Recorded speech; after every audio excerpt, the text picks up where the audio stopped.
UCB Televisión presenta Derechos Humanos sin Fronteras, un programa independiente, distinto y necesario para hablar sobre derechos humanos.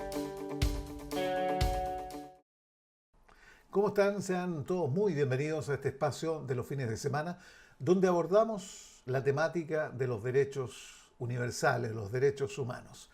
Y en Derechos Humanos sin Fronteras, en esta oportunidad, vamos a tener dos tópicos relacionados obviamente con el tema de fondo, que dice relación con los trabajadores y su posición frente a la política contingente en Ecuador. Y vamos a estar abordando desde la temática de los derechos humanos también la música, la creación, lo artístico. Vamos a comenzar con Edgar Zarango Correa, que es presidente de la Confederación de Trabajadores de Ecuador. Lo tengo en línea, lo saludo, ¿cómo estás? Jorge, muchas gracias por la entrevista. Un saludo para todos los hermanos y hermanas chilenas a la distancia, nuestro saludo fraternal y solidario. Muy bien, bueno, entendiendo las distancias, entendiendo... ¿Está en Quito, en Ecuador, en la capital? ¿Dónde se ubica exactamente por el tema del delay, del desfase, ¿no es cierto?, habitual de Internet? Cuénteme. Bueno, en este momento estamos en la capital, permanentemente estamos viajando al interior del país, pero estos días estamos aquí trabajando algunos aspectos que tienen que ver con la organización sindical y lo que es más buscando la mayor apertura para seguir luchando por esos objetivos que tenemos como seres humanos y también como trabajadores. Claramente. Bueno, como vicepresidente también de Derechos Humanos Sin Fronteras, Ecuador, si subimos, nos encontramos con Perú, Ecuador, Colombia, ¿no es cierto?, en la costa oeste sudamericana. Un saludo muy grande y para todos quienes representan a este pueblo tan atractivo, tan histórico también de Ecuador. Bueno, hablemos de la Confederación. ¿Qué ha significado? ¿Cómo fueron sus orígenes? ¿Cómo se gesta esta acción sindical que ustedes llevan a cabo, Edgar? Con mucho gusto. La Confederación de Trabajadores del Ecuador es la primera central clasista en el país. Hoy por hoy es la central más grande que tenemos. Tenemos incidencia en las 24 provincias del país, es decir, seguimos siendo cuantitativamente la primera central sindical y cualitativamente también, porque de hecho nosotros partimos de unos principios fundamentales como se constituye allá en 1944. Sin embargo, nuestra lucha ha sido permanente. Antes mismo de 1905 ya teníamos algunos elementos acá constituidos como asociaciones, gremios artesanales, sindicatos también de algunos sectores ya campesinos. Y luego pues adopta una condición ya de un sindicalismo de clase a partir del 1917 con la Revolución Rusa y justamente con las nuevas expresiones que se vienen a generar en el mundo. Ello dio pues resultado justamente a ir aglutinando ya no solamente organizaciones clericales o mutuales, sino también organizaciones con un claro tinte clasista. Y de ahí pues en el 1922 se puede decir que la Confederación se bautiza por el baño de sangre del fatídico 15 de noviembre de 1922, en donde los trabajadores de ese entonces, los sindicatos de cacaoteros, bananeros, los sindicatos ferrocarrileros, los sindicatos de organizaciones de electricistas en la costa ecuatoriana, pues se levantaron para exigir mejores condiciones, sobre todo en salarios y reducción de las jornadas laborales. ¿Cuál fue el resultado? Fue el fatídico 15 de noviembre, como ya lo han manifestado, en donde las Fuerzas Armadas, las fuerzas reaccionarias del gobierno de ese entonces, pues detuvo esa innumerable marcha a sangre y fuego y sus restos fueron enterrados, más bien fueron lanzados al río Guayas. Esa fecha es histórica para nosotros porque de ahí nace ya justamente lo que sería hoy el punto de partida de la Confederación para dar paso ya a otras condiciones y naturalmente bajo los preceptos y, filosóficos, darle un contenido de clase a toda nuestra organización a nivel nacional Edgar, internacional. Sí, claramente. Edgar, ahora, ¿cuál es el trabajo y cómo se ha ido cambiando, cómo se ha ido actualizando el trabajo de la Confederación, porque, claro, hay reivindicaciones económicas, salariales, sindicales que atender, pero también en un curso político que ha tenido sus vaivenes, ¿no es cierto? Y todos sabemos que están enfrentando ya el balotaje próximamente con el correísmo y no correísmo. Entonces, ¿cómo ustedes se insertan y cuál es su posición frente al escenario político actual allá en Ecuador? Bueno, el principio fundamental que nosotros hemos manejado desde 1944 hasta la presente fecha ha sido la independencia de clase. Eso nos ha permitido justamente no entrar en una contienda frontal contra los gobiernos, sino más bien a través de una propuesta política, a través de la inserción dentro del ámbito legal, del ámbito jurídico, la defensa de los derechos, tanto de derechos individuales como derechos colectivos. Eso nos ha permitido también ir construyendo un proceso a largo plazo, como yo he manifestado, cuantitativa y cualitativamente. Hace más o menos a inicios del 2000, del siglo XXI, nosotros contábamos con organizaciones netamente sindicales y muy poco de organizaciones populares o campesinas. Hoy podemos hablar que tenemos un gran acervo de organizaciones sociales con claro tinte justamente de desarrollo social, con una propuesta de transformación social a la cual se incorpora el movimiento sindical. Eso nos ha permitido justamente irle dando algunas reinserciones dentro del campo político y sindical. La Confederación, como habíamos manifestado algún rato atrás, no es una organización netamente sindical, no solamente se creó para defender derechos de los trabajadores, no, la Confederación nace, se crea y se desarrolla para hacer una alternativa de poder desde las organizaciones sociales, desde el movimiento sindical. Okay. Entonces, durante todo este tiempo hemos estado en ese trabajo de reagrupamiento de las organizaciones y hoy pues contamos el país, Ecuador, tenemos 24 provincias, contando también con la provincia insular de Galápagos. Entonces, la incidencia que tiene la Confederación es en las 24 provincias del país, lo que nos hace justamente continuar siendo la primera organización clasista cuantitativa y cualitativamente hablando. Exacto. Ahora, ¿han tenido contacto Daniel Noboa, Luisa González, ¿no es cierto?, en esta segunda vuelta? El correísmo, decíamos, y anticorreísmo. El correísmo del presidente Correa, ¿no es cierto?, que impuso 10 años un socialismo del siglo XXI, y el anticorreísmo es la antípoda, ¿no es cierto?, todo lo contrario. ¿Han tomado posición más que posición, han tomado contacto con ellos, alguna carta, algún plan de trabajo en conjunto? ¿Cómo se maneja el tema político ahora?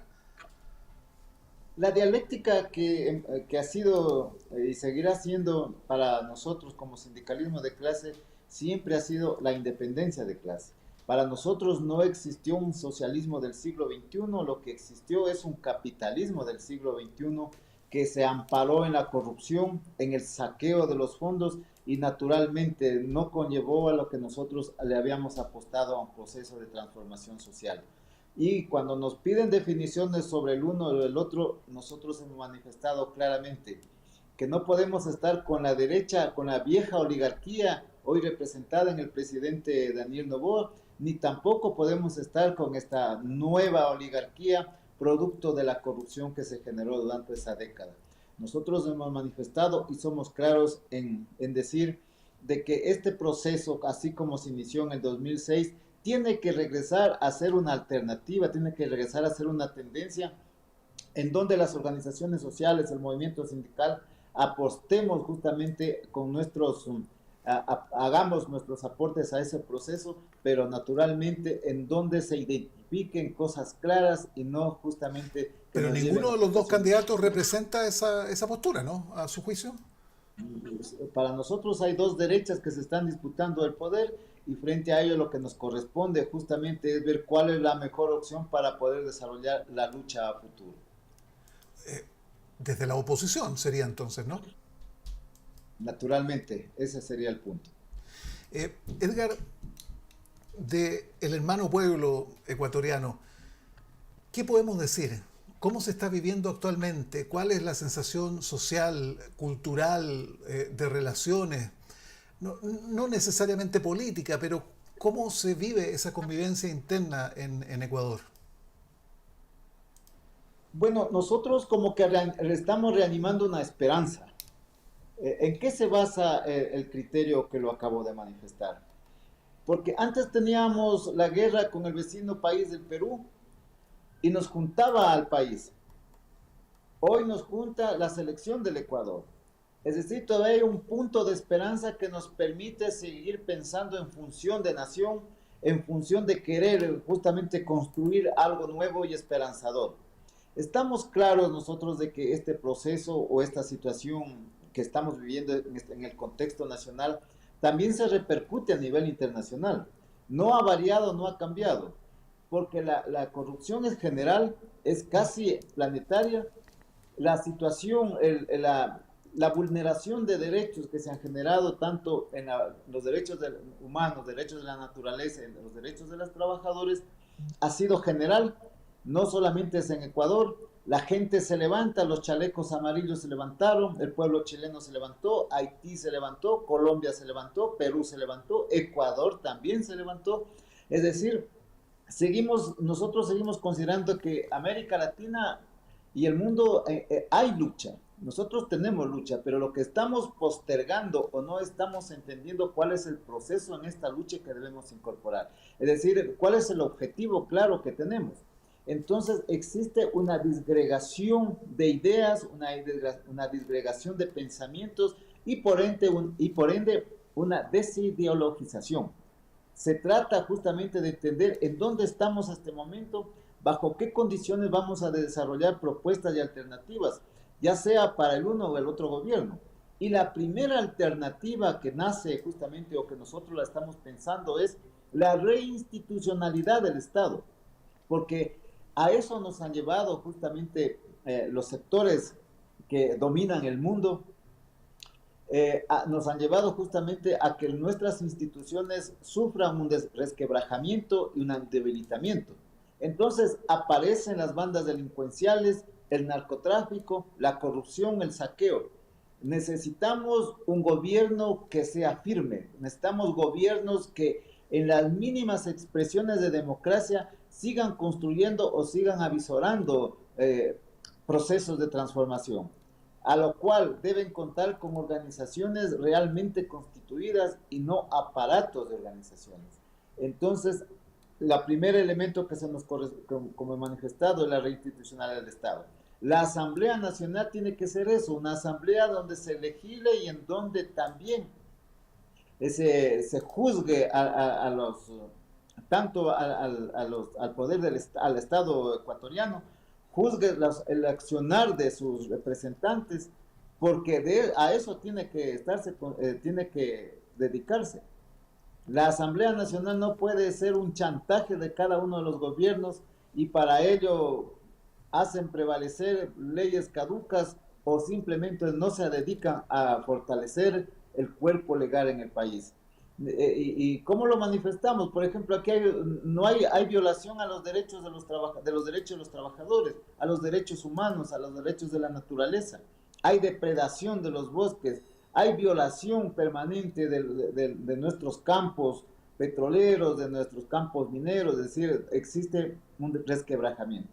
Luego viene la defensa del consumidor. En una sociedad dolarizada como la ecuatoriana, de hecho, el dólar, una desmotivación que tendría el pequeño productor es justamente cuando un producto le suben de precio y ellos tienen que vender a otro precio su producto. Es decir, estas desarticulaciones que se generan en una sociedad dolarizada tienen que tener leyes fuertes, leyes duras, que nos den justamente condiciones para poder impulsar. En el tema laboral necesitamos de una política laboral que no pase solamente por hacer prevalecer un código de trabajo, sino que exista un solo código que nos agrupe a todos los trabajadores. Debe haber capacitación, formación y profesionalización de los trabajadores. debe la seguridad social constituirse en lo que tiene que ser la seguridad social para los trabajadores y lo que tiene que ver con créditos para los pequeños campesinos, para los pequeños y medianos emprendedores o pequeños o medianos agricultores. Es decir, todo eso tiene que capitalizarse en un cuerpo legal en donde los inversionistas sepan bajo qué condiciones en el país van a venir a invertir y cuáles son las leyes laborales que les protegen y que las que nos protege a los trabajadores como tal. Sí, hay una realidad, ¿no es cierto?, que la conocemos, la entendemos perfectamente, porque los problemas de allá son los problemas de Latinoamérica, del mundo, en términos globales, ¿no es cierto? Estamos todos conectados y el tema de la inseguridad se hace presente en muchos países, si no, reitero, digamos, es un tema mundial. Estamos con Edgar Zarango Correa, que es presidente de la Confederación de Trabajadores del Ecuador, pero también vicepresidente internacional de Derechos Humanos Sin Fronteras. Te quiero nuevamente llevar al tema de la inseguridad, de la delincuencia, porque estaba revisando por acá, cada 21 horas sucede un femicidio en Ecuador. Lo revela el reciente informe de mapa de femicidios elaborado por la Alianza Feminista para el Monitoreo de los Femicidios en el país, cuyas cifras verificadas hasta el 15 de marzo de este año señala que hay 82 mujeres fueron asesinadas por razones de género en los últimos 70 días. Bueno, esto viene, digamos, a sumarse a todos los hechos de violencia, y te quiero llevar al terreno precisamente de cómo se gobierna con el tema de la inseguridad y cómo las posiciones políticas asumen que, por ejemplo, la derecha puede tener mayor connotación, mayor fuerza en el ámbito de la seguridad. Eso es lo que entendemos acá en nuestro país, que la derecha tiene la llave, de alguna manera, suponemos, para llegar a contrarrestar el tema de la inseguridad, de la violencia, el tema de la delincuencia, claramente, pero también del narcotráfico. ¿Asumen ustedes también eso, que la derecha es como, no sé, una salida, un salvataje, o es absolutamente contraria a esa posición?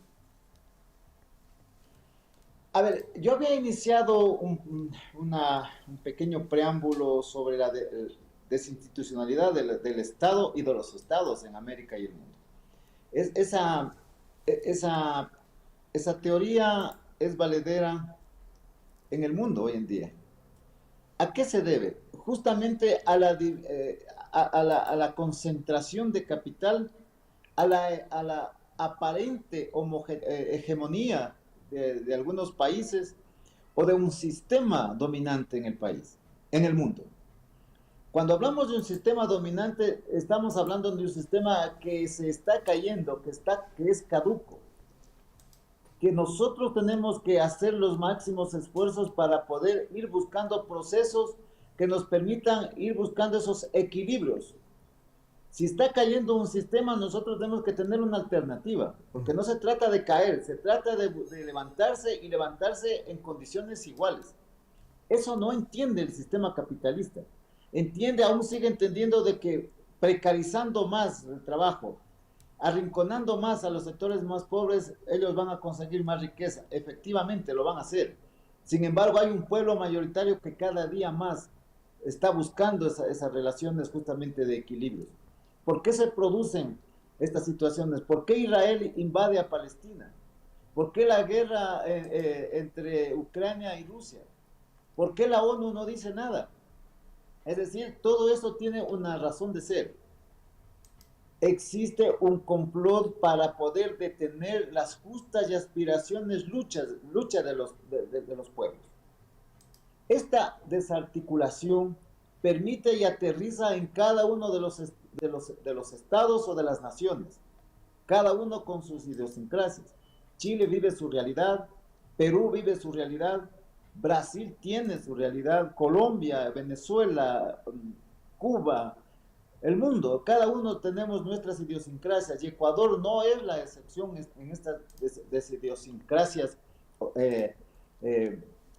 desestructuradas o desestructurantes que está generando el sistema. O sea, la derechización no es la salida política para contrarrestar la delincuencia en Ecuador. el asunto no pasa por ser de derecha o ser de izquierda, porque ahí en ambos lados, en los extremos de derecha a izquierda, se producen y se generan este tipo de tergiversaciones o fracturaciones que son justamente mezquinas a la realidad de los pueblos y a la realidad de la naturaleza y de los seres humanos. Tenemos que buscar puntos de equilibrio. Tenemos que ser un poco más propositivos en cuanto a la generación de leyes, que si no se puede lograr todo, al menos lograr lo mínimo, que es un punto importante para ir avanzando en lo que nosotros queremos avanzar a una sociedad más humana, más equitativa, más democrática, más integradora, más incluyente, menos saqueadora, menos corrupta, porque el mundo vive también esta corrupción y que es necesario darle un punto de partida hacia su eliminación.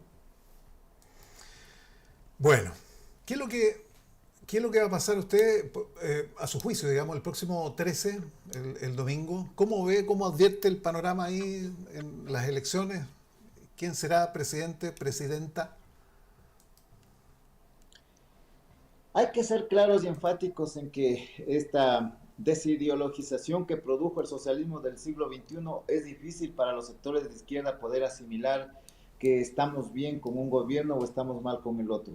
Nosotros creemos de que hay que apuntar a un nuevo estilo y el 13 de abril simplemente será un cambio del mismo gobierno. No se trata de que vamos a cambiar sustancialmente la gobernabilidad en el país. Al contrario, la Asamblea Nacional hoy mismo ya electa, ya están haciendo los consabidos amarres, mayorías, fracturaciones y todo eso, que es parte justamente de la desestructuración en una sociedad caduca como la que está viviendo la humanidad. Entonces, los gobiernos tienen que tener lo suficientemente pantalones para poderse fajar frente a una sociedad corrupta, a un vandalismo que se ha degenerado, a una delincuencia organizada que campea por todo el mundo. Y nosotros, como he manifestado, no es la excepción y necesitamos buscar el contingente que nos permita hacer ello. Y los dos candidatos no se han pronunciado, estimado Jorge, no se han pronunciado como algunos elementos, como por ejemplo, cómo mantener o darle sostenibilidad laboral al país, cómo generar más empleo, cómo estructurar o ir buscando una salida con leyes que vengan justamente a beneficiar no a un solo sector, sino a la mayoría de los pueblos. No se han pronunciado sobre cómo mantener la seguridad social, si va a seguir siendo la caja chica de todos los gobiernos o será para los afiliados. Cómo ir institucionalizando las instancias del Estado, como el Ministerio de Bienestar Social, como las Fuerzas Armadas, es decir, que cumplan su rol para lo que fueron constituidos. Todas estas situaciones, Jorge, es hoy en día bastante complejo y pensar que el 13 de abril vamos a ir por ese camino no es posible porque hay un sistema dominante que es el que pone y saca gobiernos y en ese sentido nos toca buscar una alternativa que nosotros como Confederación de Trabajadores del Ecuador ya la estamos presentando, ya la hemos presentado, es decir, un gobierno que sea de los trabajadores, para los trabajadores y por los trabajadores. ¿Y cómo se puede hacer eso, Edgar? Perdón, ¿cómo se puede hacer eso institucionalmente? Porque tenemos la segunda vuelta y no hay más que dos opciones. ¿Cómo se puede consolidar un trabajo de ustedes como Confederación de los Trabajadores de Ecuador, entendiendo que no hay espacio político para eso? Nosotros hemos presentado una carta a los dos candidatos finalistas. Los dos no nos han respondido. Tampoco queremos que nos respondan, sino que es un elemento, una herramienta que vamos a tener para golpear a futuro. Es decir, nosotros quisimos dialogar, nosotros estamos dialogando, nosotros queremos dialogar, pero si es que esto se cierra, pues tenemos el otro pie en las calles. Esa es la condición del sindicalismo de clase, esa es la condición de la independencia de clase. Un pie en los diálogos, un pie en las propuestas y otro pie en las calles. Algo así también hemos escuchado por acá, que advierte también la posición social, ¿no es cierto?, de los sindicatos, de los trabajadores, de la gente que a veces se aparta de la política y que toma posiciones y que dice, oye, realmente merecemos cambio, necesitamos variantes. Daniel Noboa hace poco se juntó con Donald Trump precisamente en su casa allá en Estados Unidos, en Florida, para pedir ayuda por el tema de la delincuencia. Las ramificaciones y las relaciones entre estos gobiernos, obviamente que también empañan la capacidad autónoma, ¿no es cierto?, de gestionar, de escuchar desde lo local cómo se transforma o cómo se llevan distintos temas, como el tema de la seguridad. Entonces, de verdad que está como muy revuelto el ambiente, amigo mío, ¿eh?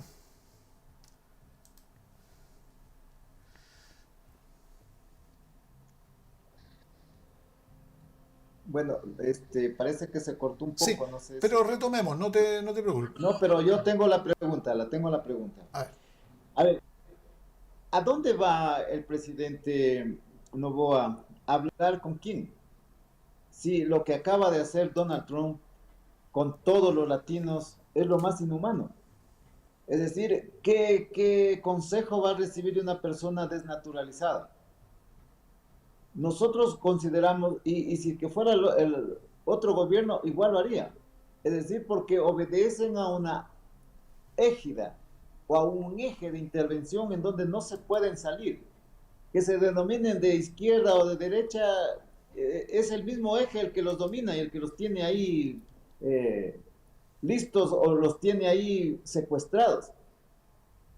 El presidente o los presidentes o los gobiernos o los gobernantes tienen que tener la decisión política para enfrentar las cosas y no decir tengo que irme a juntar con tal o cual gobierno, porque la autonomía, la autodeterminación lo tenemos cada uno de los pueblos, idiosincráticamente hablando. Esta autodeterminación tiene que ver justamente por generar políticas nuevas. No estamos hablando que de la noche a la mañana se puede cambiar o se puede transformar el mundo, pero sí se pueden llegar a través de consensos, sí se puede llevar a través de diálogos, sí se puede trabajar procesos integradores, se puede trabajar sin apasionamientos y con las decisiones que deben ser de gobierno, deben ser políticas de Estado que permitan avanzar en la construcción de un mundo diferente. Eso no se va a generar porque existen detrás de eso las famosas empresas que se encargan, lo que hablábamos hace rato, la guerra con Ucrania y Rusia, es por las empresas. Estas empresas, una vez que no obtuvieron la ganancia con las empresas farmacéuticas, con el COVID-19 o las vacunas del COVID-19, entonces inventaron una guerra para poder tener venta de las armas. Todas estas empresas lo que están interesadas en saquear los pueblos, en desestructurar gobiernos, en desestructurar naciones. Y a nosotros nos corresponde que el pueblo conozca que la estructuración o reinserción de nuevos elementos en los procesos de los estados pasan por grandes diálogos. Y los diálogos no solamente tienen que ser entre iguales, sino ahí ya no hay diálogo. Tiene que haber diálogos entre diferentes para conocer qué piensa el uno, qué piensa el otro, y sobre eso buscar puntos de acuerdo, puntos que vayamos construyendo en el futuro. Eso son las nuevas realidades. No podemos hablar de que porque ese empresario es malo y porque nosotros somos trabajadores somos buenos. No, al contrario. Hay empresarios buenos. También hay trabajadores malos. Hay empresarios malos y también habemos trabajadores buenos. Es decir, todas estas situaciones que se generan parten justamente de grandes decisiones que deben tomar los pueblos cuando los gobiernos ya no ha sido posible justamente que nos convoquen o nos llamen a estas grandes jornadas por la salvación nacional, llamémosle así, o por al menos intentar hacer algo para poder sobrevivir en un mundo que cada día es más pequeño, dadas las condiciones en que nos estamos desarrollando en cada uno de nuestros pueblos y naciones. Edgar, yo te quiero agradecer estos minutos de conversación franca, directa. Edgar Zarango Correa, presidente de la Confederación de Trabajadores de Ecuador. Somos el único programa de estas características en la televisión abierta en nuestro país. Yo creo que marcamos también un punto de inflexión con el trabajo de comunicación que se está llevando a cabo con una conversación abierta, libre, dinámica, ¿no es cierto?, súper franca, con distintos puntos, con distintos pueblos, con distintas sociedades también, países claramente, que tienen sus problemáticas y que son conocidas, que son ampliadas, digamos, en una conversación acá en el programa. Así que te quiero agradecer y ojalá tengamos oportunidad después del 13 para ver cómo quedan ahí las condiciones políticas. Jorge, yo me siento muy agradecido y congratulado por la invitación, agradecerte a ti, a Juan Carlos, nuestro presidente internacional, por la acogida, por el espacio que nos han dado. Ecuador es un país muy bello, un país muy acogedor, muy solidario. Sin embargo, estamos atravesando por una crisis que, como he manifestado, es una crisis general y que es necesario poner los puntos sobre las IES. Alguien tiene que empezar a hacer, alguien tiene que justamente dar el primer paso y avanzar en lo que necesitamos los pueblos y las naciones. En ese sentido, pues yo muy agradecido contigo y claro, después del 13 nos volvemos a juntar Eso, para ver qué pasó acá. Pero como eso. te digo, las esperanzas no están en uno ni en la otra, sino las esperanzas están en el pueblo mismo, que es el que somos los que tenemos que construir el futuro para nuestra patria y para, sobre todo, para América Latina y el mundo. Eso. Y siempre deseando sabiduría, sapiencia, ¿no es cierto?, para quienes toman las decisiones políticas democráticas, ¿no es cierto?, después de un ejercicio electoral. Un saludo muy grande, un abrazo al pueblo ecuatoriano y muchas gracias por este contacto. Tendremos oportunidad de nuevamente conversar. Muchas gracias, Edgar. En su nombre, Jorge. Muchas gracias. Un abrazo. Ahí está. Tenemos que ir a la pausa. Primer bloque listo. A la vuelta seguimos conversando. Tenemos otro invitado en Derechos Humanos Sin Fronteras en UCB Televisión. De vuelta de comerciales en UCB Televisión, esta ventana que tenemos para los derechos humanos sin fronteras. Gracias por seguirnos todos los fines de semana y también en nuestra página web de Derechos Humanos Sin Fronteras. Vamos con el siguiente invitado. Lo voy a presentar de inmediato. Ahí está en pantalla y le pongo también su identificación. Don Víctor Hugo Bustos Arce, cantautor. Bienvenido, Víctor Hugo. Muchas gracias, Jorge. Muy amable. Muchas gracias por la invitación. Un gran abrazo a Derechos Humanos Sin Fronteras en esta alianza que hacen con UCV Televisión y con tu aporte también, Jorge. Muchas Mucho gracias. gusto conocer. Gracias por esta posibilidad de poder expresar también a través del canto, que es una tremenda herramienta, creo yo, para comunicar. Absolutamente de acuerdo. Ya te voy a preguntar, cantautor, que estamos en una etapa re complicada, ¿no es cierto?, para quienes son creadores, con tanto talento y con tanto esfuerzo. Ya vamos a entrar a esa área, pero a propósito, porque alguien se estará preguntando, es un programa de Derechos Humanos Sin Fronteras, es el único que tiene estas condiciones y estas cualidades y estas condicionantes para conversar de los derechos humanos. Y un derecho humano fundamental es la música, es la recreación, es encontrarse también con la imaginación, con la creatividad, con el relajo que te provoca la música. Y con tantos talentos nacionales, como es tu caso, Víctor Hugo. Entonces, primero tu aproximación a esta reflexión de los derechos humanos, a propósito que estabas escuchando también la entrevista anterior, ¿qué te merece, qué opinión, tú que has participado de los eventos, por ejemplo, de derechos humanos? Bueno, desde mi punto de vista, los derechos humanos son una transversalidad. Y quizás en el último tiempo se han hecho saber y se han hecho vibrar por una parte muy importante de las nuevas generaciones que han sacado la voz para decir que ellos también son personas, independiente de cómo observen la vida, de cómo vean la vida y de cómo traten de desarrollarla. Eso es un punto muy importante y lo sabemos, por ejemplo, desde el 2019, cuando ocurre esta revuelta social tremenda y esta expresión que tiene la gente de salir adelante. Entonces, para mí, sí, por supuesto que es algo muy transversal que está, creo yo, por sobre las ideologías, quizás las religiones, y las distintas maneras que tenemos de observar y de vivir y sentir la humanidad. Yo recuerdo que Gabriela Mistral decía que nos faltaba mucho, mucho, mucho como seres humanos para ser humanos. Así como también recuerdo algunos de los poemas de Nicanor Parra en los que él señala que un conglomerado y el otro juntos, a pesar de ser distintos, jamás serán vencidos si están en la misma senda. Lo dice de otra manera, para no colorear mejor la frase, pero creo que todas esas frases de alguna forma de estos grandes connacionales de las letras chilenas han llevado o han marcado una senda de que hay ciertas situaciones, hay emocionalidad y hay humanidad, Sí. de que está por sobre cualquier pensamiento y cualquier acción. Yo creo que uno tiene que respetar incluso las investiduras, por ejemplo.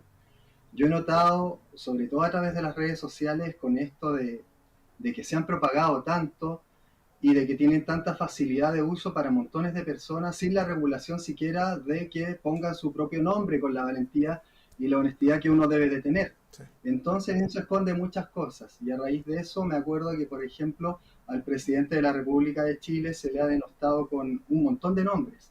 Pero no solo a este presidente de la República, al presidente de la República anterior también. Y yo sinceramente no lo comparto. Creo que hay cosas que uno tiene que, es las que tiene que mirar con un poco de altura. Y creo que Derechos Humanos también va por ese lado. Y creo que los derechos humanos van también por esa senda. Sí.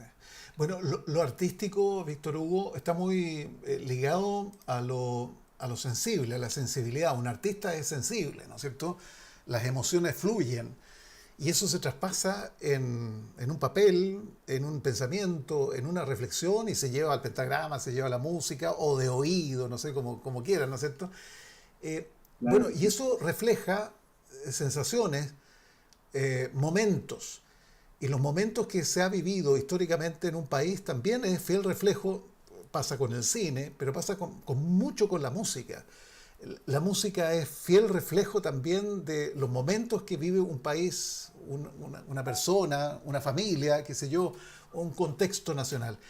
Entonces, te quiero preguntar, ¿cómo separas o cómo un artista puede, si es que lo hace, separar el tema político de lo artístico? No sé si se entiende la pregunta y si es que se Claro. hace, porque a lo mejor siempre está vinculado, intrínsecamente necesario es que esté la política metida en la música.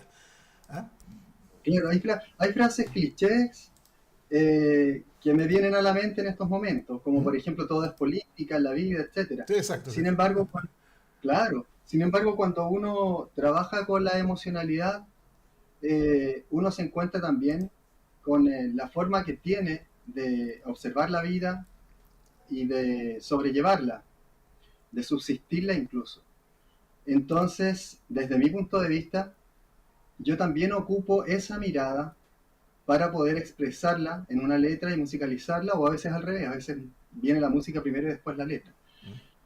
Y ocupo esa mirada para estas situaciones, tengo una mirada crítica también, afortunadamente no la he perdido, a pesar de lo avasallante que suelen ser los estímulos a través de los medios de comunicación y, y de la publicidad. Entonces eso por un lado, pero por otro lado también ocupo la sensibilidad para recordar que quizás uno de los actos más revolucionarios en la vida de un ser humano es manifestarse a través del amor. Por lo tanto, yo también tengo una beta de canciones de amor personales, amor, qué sé yo, a familia, amor a un ser humano que entregó la vida, en fin. Pero también está el otro lado, como te decía, que es el de tener una mirada crítica y a partir de eso hacer creaciones. Sí. Te puedo poner un ejemplo, inspirado en muchas situaciones que a uno lo desbordan.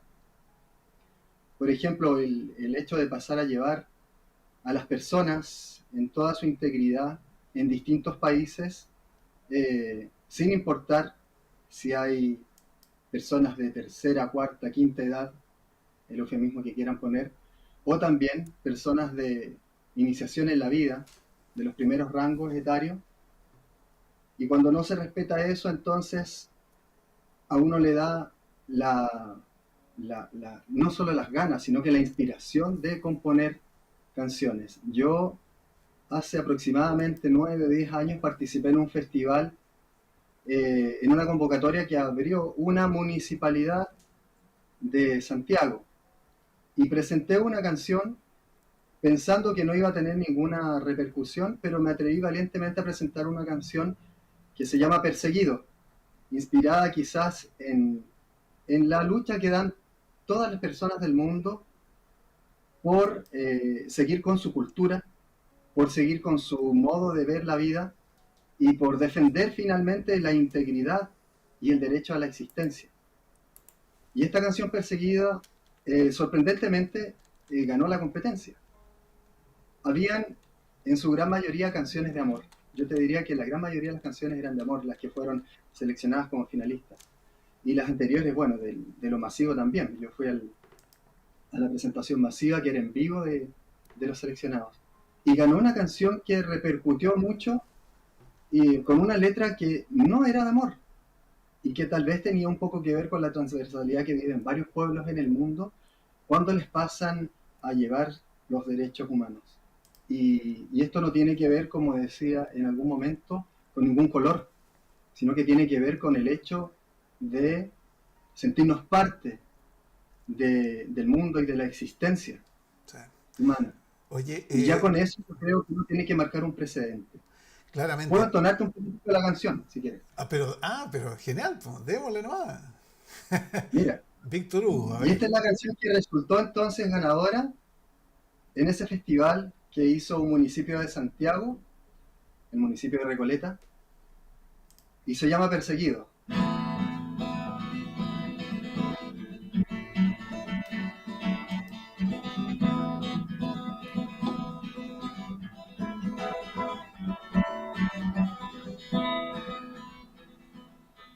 Perseguido por ser quien soy, perseguido por mi verdad, perseguido por la vergüenza de la historia, perseguido por no olvidar. Perseguido si estoy aquí, perseguido si estoy allá, perseguido voy por la falta de memoria, perseguido por no olvidar. Perseguido por el amor que nunca llega, porque solo sé de sufrir, porque todo lo que yo siempre he pretendido es ser feliz. Perseguido por el amor que nunca llega, porque solo sé de sufrir, porque todo lo que yo siempre he pretendido es ser feliz.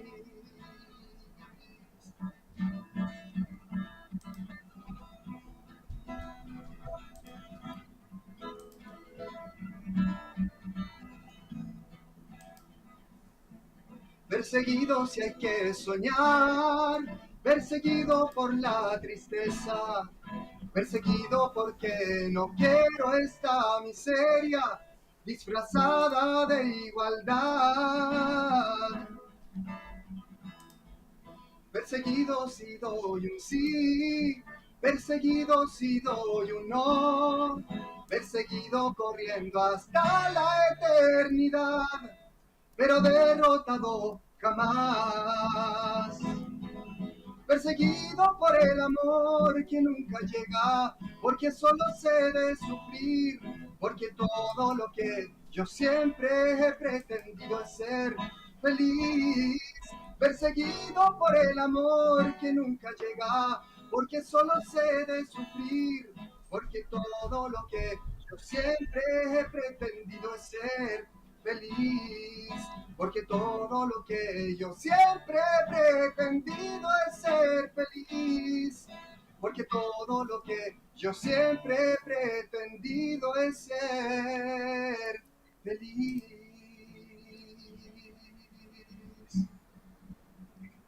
Ser feliz. Oye, Víctor Hugo Bustos Arce, cantautor, qué linda canción, qué inspiración. E implica, digamos, este Muchas gracias. gesto, esto que te nace también, hablar un poquito de la política. Y fíjate que la pregunta que te hacía anteriormente iba por eso, porque hay gente que dice que un artista no se tiene que meter en política, que no tiene que correr con colores políticos, que tiene que ser neutral. Bueno, en dictadura, Víctor Jara, ¿cuántos han sufrido, ¿no es cierto?, los arrebatos de un momento político? Y ya, Inti Illimani, bueno, Sol y Lluvia, ¿cuánta gente sufrió tanto? ¿Qué opinas de eso? Necesariamente el artista tiene que darse a conocer, porque ese es un lado, pero también tenemos el otro lado, desde la derecha, y ha pasado últimamente, ¿no es cierto?, con gente muy conocida. Entonces, te implica un costo muy potente a veces manifestarte políticamente. ¿Qué opináis de eso? Yo creo que manifestar lo que uno piensa, finalmente la política también tiene que ver con lo que uno piensa y con cómo ve la vida. En estos momentos en Chile todavía no tiene altura. Yo creo que las polaridades no han logrado superar procesos históricos, pero sabemos que el no superar los procesos históricos tiene que ver también con la impunidad. Mientras un país tenga impunidad y no tenga el sentido de justicia necesario, el sentido de justicia justo, las cosas probablemente van a seguir polarizadas y no vamos a poder tener conversaciones ni tampoco discusiones en un nuevo peldaño, digámoslo así. Nosotros creo que estamos todavía con un velo, en una especie de gasa de un color oscuro sobre todas nuestras conciencias.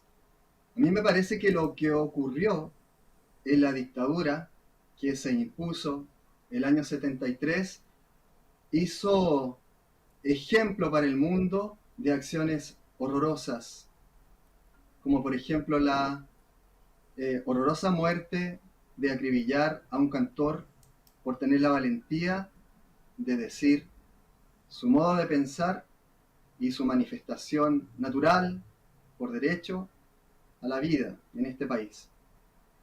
Él además no solo hablaba por su propia persona o su núcleo familiar, o por la historia que él tenía desde Lonquén hasta que llegó a vivir a la población Nogales, en Estación Central, sino que además hablaba por la sociedad. Quizás no habría tomado esa bandera, pero Violeta Parra lo incitó a eso y creo que fue una tremenda decisión. Entonces tener la valentía para que vengan a pasar a llevar los derechos naturales de ese ser humano solo por el hecho de cantar y expresarse valientemente, a mí me parece horroroso. Tan horroroso como el caso de los quemados vivos que dejó Patricia Verdugo, la gran periodista chilena, en un libro que se llama Quemados Vivos, que lo recomiendo una y mil veces. Lo que hizo Patricia Verdugo con ese libro y también el otro libro, Los zarpazos del Puma, son recopilaciones investigativas maravillosas. Y le agradezco en el alma, lamento no haberla conocido, no haberla podido abrazar, pero agradezco en el alma que ella haya dejado esas obras como periodista investigativa. Sí. Labor en ese aspecto específico, mucho, mucho de menos. Entonces sí, a mí me parece que eso no se hace aquí y en ningún lado, y no se le hace a ninguna persona independiente de cómo piense. Yo lamento que esa polaridad en este país incluso le toque a los artistas. Yo tengo la fortuna de conocer personas de distinta índole, de distinta forma de ver la vida, con distintas militancias incluso. Algunos les digo que están equivocados, porque a mí me parece que la prohibición, me parece además que la no discusión y la forma un poco, voy a decir, italiana de ver la vida, para no nombrar al personaje histórico que hizo mucho daño también a la humanidad y que en ese país tiene el origen, no es el modo. Los jóvenes los están manifestando, los jovencitos lo están manifestando y muchos sabemos que no es la manera, porque la historia nos ha dicho que eso no es el modo. La represión a las formas de pensar, la represión a la libertad que tiene también de manifestarse un artista, no es la manera. A Chile ya se nos enseñó y yo creo que lo que tenemos que hacer es aprender. Abrazo para el cielo y miles de besos una vez más al gran Víctor Jara. Sí, claro. Oye, Víctor Hugo, esta represión para un artista no solamente es de la institución o del Estado, como se vivió en dictadura, hay una discriminación muy fuerte, muy potente en las redes sociales que ahora ya llega a ser exacerbado, digamos, los ánimos, llega a ser nefasto, ¿ah? En algunos casos con justiciamiento, llamémosle de esa manera, público, ¿ah? En las redes virtuales, en las redes sociales. Eso nos confrontaciona, no, nos digrega, nos aparta y nos distancia terriblemente. ¿Tú crees que eso es así y se puede cambiar? Y te lo pregunto también, te lo linkeo con la etapa que estamos viviendo, preeleccionaria, ¿no es cierto?, de este 2025. Vienen parlamentarios nuevos, pero viene también un presidente o una presidenta. ¿Y qué pasa con la cultura? ¿Qué pasa con la música? ¿Qué pasa con los artistas? Bueno, si tú miras ahora las prioridades, seguridad, ¿no es cierto? Y otras tantas derivadas, pero primero el tema seguridad, con ideas, propuestas, qué sé yo, entendemos que es una situación país, ¿no es cierto?, que nos atormenta. Pero ¿qué pasa con todo lo demás? ¿Hay propuestas? ¿Valoras tú? ¿Qué esperas escuchar de los candidatos y candidatas? Bueno, mira, a mí me llama mucho la atención que nosotros seamos muchas veces, digo, considerándome una persona que se expresa en el arte, muchas veces, comillas, tomados en ese momento más en cuenta y después no tomados en cuenta. Pero tal vez le pasa también al electorado, a todos los que tenemos que ir a la urna, que previamente nosotros vemos a las personas y luego de las votaciones y el conteo, a esas personas no las volvemos a ver. Y ese es un concepto permanente de las personas comunes y corrientes en distintos lugares a los que yo tengo fortuna de ir a cantar y con los que suelo conversar. Eso es una manifestación transversal. Todos me dicen que estas personas desaparecen, que nunca más se le ven y que además de eso, de lo que hablan, no hay cumplimiento. Yo creo que se está en un círculo vicioso tremendo y desde el punto de vista artístico, eh, como todo, como todo en la vida, creo que pasa por legislación. Creo que no hay una legislación rigurosa o más preocupada para que los artistas estén resguardados. Porque es muy fácil llegar a un lugar determinado y, y amenizar o entregar el trabajo que hay detrás de eso, que es ensayo, es composición, es juntarse en un lugar determinado, en una sala de ensayo, etcétera, con 7 u 8 cabezas pensando para que todo funcione mejor. Estoy hablando de música y canto, pero cuando uno tiene que juntarse a bailar, yo que partí siendo bailarín de muy chiquito en Chuquicamata, yo recuerdo lo que son los ensayos de baile también, y es algo complejo. Yo bailaba folclore, pero también lo llevo, por ejemplo, al teatro. El teatro está en la misma situación y ni a hablar la danza. La danza quizás es lo más postergado porque casi siempre es una especie de complementito muy pequeño cuando alguien está cantando, y lo vimos en el certamen internacional que se da ya en la quinta región, quizás el más grande de Latinoamérica, como le llaman, que casi siempre aparecen bailarines complementando a una canción. Y yo me pregunto muchas veces por qué no hay un cuerpo de baile o por qué no se le permite a un cuerpo de baile determinado que muestre un trabajo o que vuelvan esos grandes grupos que hacían coreografías maravillosas. Pero yo creo, e insisto, que todo pasa también por legislación. En este país todo pasa por legislación y la legislación sabemos que quedó colgada en un closet que ya no se usa. Esos closets antiguos, estilo normando, llamémoslo así, que ahora todos los closets son chinos, y quedó en el closet normando colgada esa nueva aspiración quizás a poder integrar en eso el ámbito de los artistas. Los artistas, por ejemplo, están casi siempre marginados para poder obtener una vivienda, porque los artistas no tienen un contrato determinado. Sí. Eso es una cosa, pero tampoco hay una legislación rigurosa que ni los grandes y más importantes referentes de la música chilena organizaron, golpeando la mesa en un momento, diciendo nosotros necesitamos que todas las nuevas generaciones de artistas queden resguardados para que también puedan comer pan con mantequilla y tomar té. Eso no ocurrió, y es una de las frases que yo ocupo mucho en distintos lados. Nosotros también comemos pan con mantequilla y tomamos té. Y eso lamentablemente, los grandes baluartes del canto o de la danza en Chile no lo manifestaron, no se organizaron. Sabemos que la desarticulación también tiene que ver con el exceso de estímulos que nos han entregado para que nosotros cada vez hablemos menos, para que cocinemos menos, etcétera, etcétera. Yo lo entiendo. Yo entiendo un poquito de publicidad y sé que las cosas funcionan así. Pero también creo que nosotros tenemos que hacer la reflexión y el pensamiento crítico como sociedad chilena de decir, tenemos que manifestarnos, tenemos que volver a juntarnos y tenemos que procurar legislaciones. En el caso de los artistas, yo creo que se está al debe en esa materia. Tuve la fortuna hace como una semana y algo de darle un abrazo a la ministra de Cultura y entregarle algo de mi trabajo y probablemente, ojalá así sea, poder juntarme con ella para manifestarle también algunas inquietudes que tengo al respecto. Alguna de las dos te di dentro de lo que opiné ahora. Víctor Hugo, oye, nos va quedando muy poco tiempo. Quiero cerrar con alguna canción que tú quieras nuevamente interpretar, pero te quiero preguntar, porque estamos en la época de los desencuentros, hablábamos esto de las redes virtuales, que tú salías a la calle y la política te divide, no es capaz de confrontar una sana conversación, un debate abierto, amplio, honesto, de corazón, entendiendo lo que está diciendo el otro, escuchando lo que está diciendo el otro, pero verdaderamente escuchando. O sea, en ese contexto, los músicos de repente se encuentran, y tú eres cantautor, que es un hecho también súper destacado. Tú eres músico, cantautor, tú planificas, proyectas, ideas, creas música. Eso tiene un valor, por supuesto, notable. Fíjate que estamos imbuidos, ¿no es cierto?, en esto de los tributos.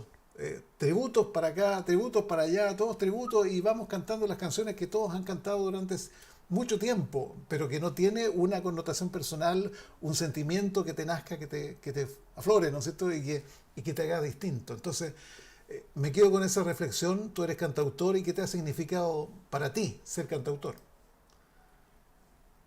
Mira, este oficio es maravilloso. Yo quiero manifestar también otra situación muy importante que se está dando en Chile, el Alzheimer. ¿Por qué lo digo así?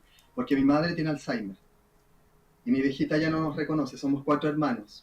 Mi padre está vivo, está afortunadamente como roble, pero a mi viejita le dio Alzheimer y cuando yo era pequeño llegué al lado de ella y le dije, mamá, ¿sabe que me pasan cosas en la noche? Sueño con melodía y cosas y a veces letra y no sé bien.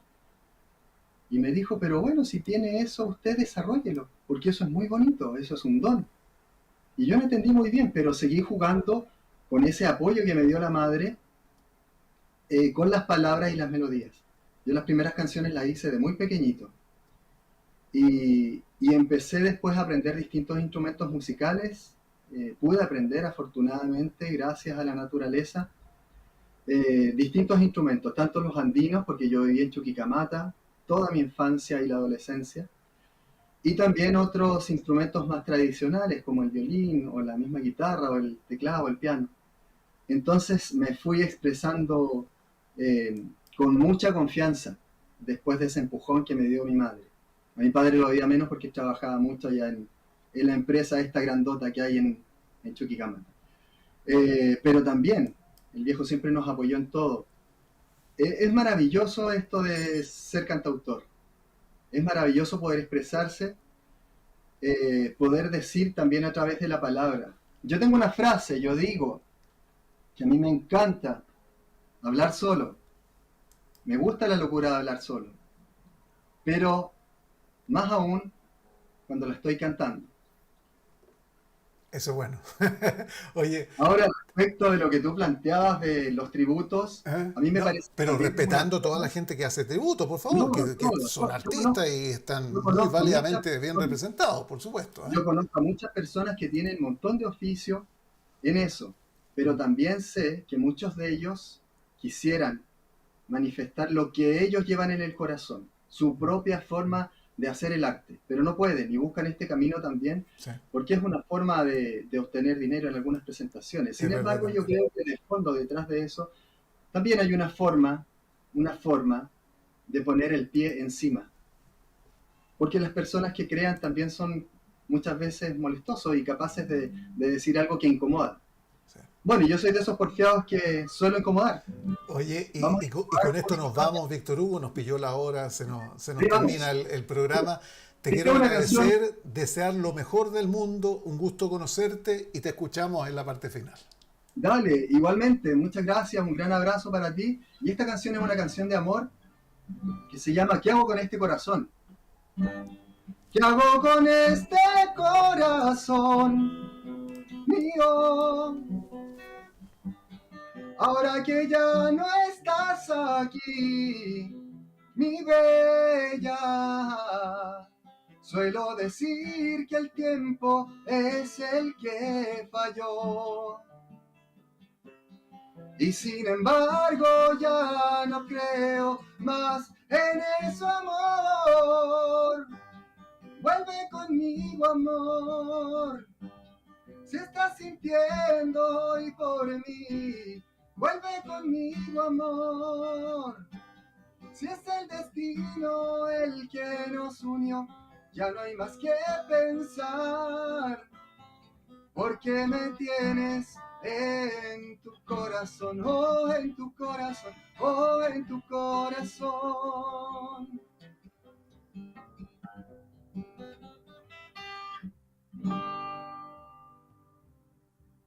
Víctor Hugo Bustos, cantautor. Hermosa canción para concluir esta entrega y este contacto que tenemos cada fin de semana en Uso de Televisión para los Derechos Humanos Sin Fronteras.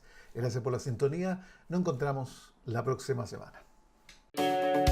UCB Televisión presentó Derechos Humanos Sin Fronteras, un programa independiente, distinto y necesario para hablar sobre derechos humanos.